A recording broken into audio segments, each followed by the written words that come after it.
Hello guys, in this video we will learn about skewering. Without further ado, let's get started. Skewering in chess is a tactic where a player puts pressure on two pieces in a straight line, with a more valuable piece behind a less valuable one. By attacking the front piece, the opponent is forced to move it, thereby exposing the back piece to capture. Skewering can be a highly effective tactic for gaining material advantage and putting pressure on the opponent. There are several types of skewers that can occur in chess.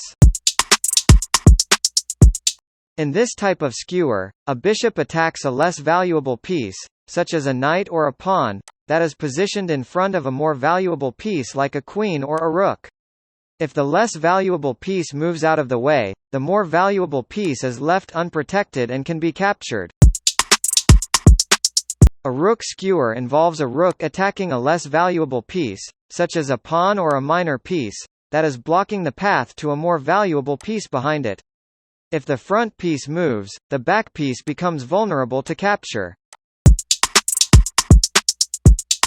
Similar to the other types of skewers, a queen skewer involves the queen attacking a less valuable piece, forcing it to move and exposing a more valuable piece behind it.